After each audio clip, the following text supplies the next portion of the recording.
The book of Exodus tells the story of Moses who led the Israelites out of slavery in Egypt and into freedom. Along their journey, God calls him to go up Mount Sinai, where he will receive the 10 Commandments. Before going up the mountain, though, Moses makes a point to tell his brother Aaron, "Here's what's going to happen when you speak to the people about my priesthood. This is what you should say. The Lord has spoken through Moses." And so Aaron speaks to the people and tells them that God wants them to have priests to lead them in prayer and sacrifice. And then the people answered as one, "We will do everything you say."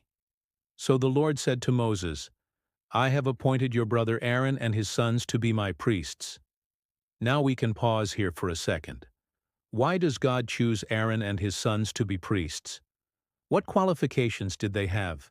Well, according to the text, the main thing that God looks for in someone to be a priest is obedience.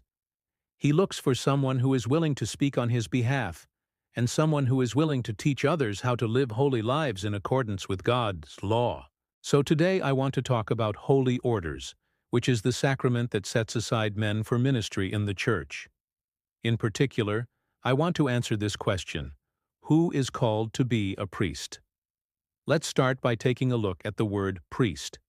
The word priest comes from the Greek word presbyteros, which simply means elder. So when someone becomes an elder, it's really just that. They are set aside by the church to be a leader among the people. We see this in the Bible. Look at the book of Acts, chapter 14, verses 23. It says, "When they had appointed elders for them in every church and prayed with fasting, they commended them to the Lord, to whom they had believed and turned." So the author of the book of Acts tells us two things about these priests. First, they are called elders. Second, they are called by God, which is confirmed by fasting and prayer. So again, the main qualification seems to be obedience, being responsive to God's call. Now, it would be great if all of life was this simple. If becoming a priest was simply about answering the call of God, then many more people could become priests. But unfortunately, there is more that we need to consider. You see, each denomination has slightly different requirements and restrictions when it comes to holy orders. And while I cannot speak for every denomination, I can share with you the Catholic Church's teaching on holy orders. Let's begin by looking at the requirements.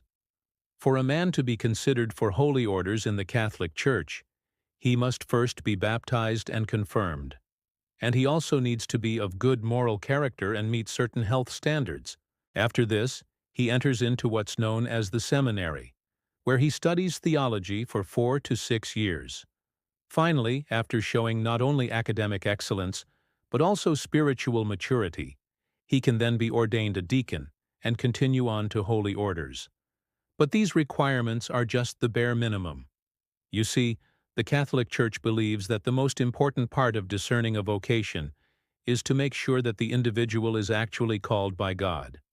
So along with these requirements, the Church also has a process known as a call discernment, which involves regular meetings with priests and spiritual directors who guide the man to discover and hear God's voice. So in addition to having the ability and desire to serve the Church, a man must also hear God calling him specifically to become a priest. Now, why does the Catholic Church have these requirements? Well, the requirements exist to ensure that those who are ordained are able and prepared to carry out the duties of holy orders. The Catholic Church doesn't take the decision of becoming a priest lightly. You see, the Catholic Church believes that the priest acts in persona Christi, which means that in a certain way the priest becomes Christ in the eyes of the people. As Pope St. John Paul II stated, "The priest is Christ's alter Christus. He is called to represent Christ himself, not only by the words he speaks in the name of Christ, but also by the very way he lives."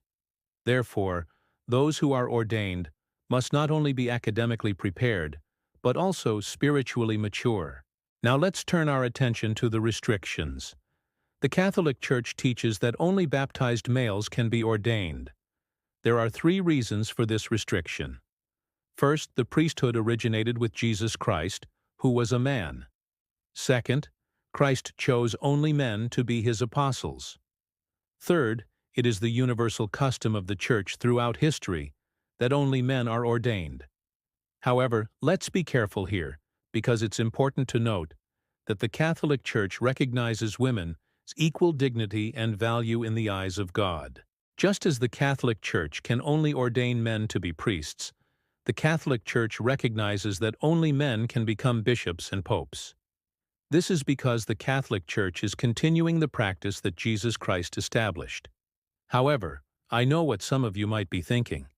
If the Catholic Church only ordains men to be priests because of the way Jesus structured his church, then wouldn't that mean that women could be ordained as deacons? Because you'll remember earlier I mentioned that women were allowed to be ordained as readers, acolytes, lectors, cantors, and even as ministers of the Eucharist. Well, yes, it would seem to make sense that if only men can be priests, then only women can be deacons, right? Well, the answer is actually no. Even though the Catholic Church only ordains men to be priests, this does not necessarily mean that women cannot be deacons. The Catholic Church currently has no official permanent diaconate for women. However, the Catholic Church has ordained women to be temporary deacons for specific purposes, such as assisting at the altar during the celebration of Mass. In fact, in the Catholic Church's early centuries, there were women deacons. One example is Saint Perpetua, who was a woman deaconess who served in Carthage during the 2nd century. She was eventually put to death for her faith.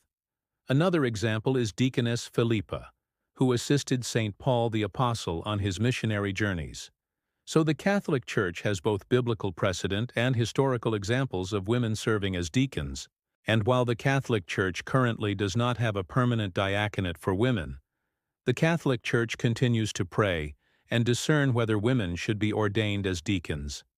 Now, I know some of you may still be wondering, if only men can be priests, then why does the Catholic Church allow married men to become priests? You see, in some denominations like the Presbyterian Church, for example, only single men can become priests. But the Catholic Church is different. The Catholic Church allows men who are married to be ordained, but there are some requirements. First, the man must be married to a baptized Catholic woman. Second, the man must have received permission to be ordained as a priest before entering into the seminary. And third, the man's wife must give her consent before her husband is ordained. The Catholic Church has allowed married men to be ordained for several reasons. First, it allows married men who feel called by God to become priests to do so without having to first get a divorce. Second, it helps ensure that priests have a clear understanding of family life because, let's face it, many of the people who come to priests for help have family problems. And who better to help them than a priest who is also a husband and father?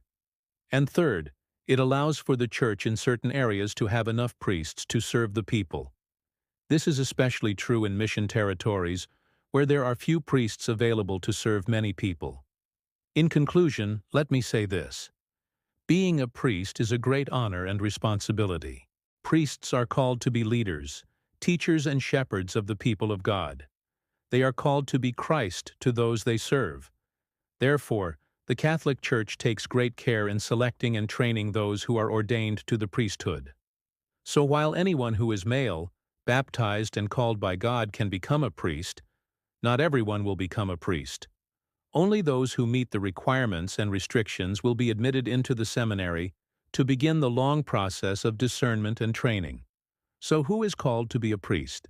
I believe that God calls all of us to be priests in a certain way, because the Catholic Church teaches that every baptized Christian has been set aside by God for a special purpose.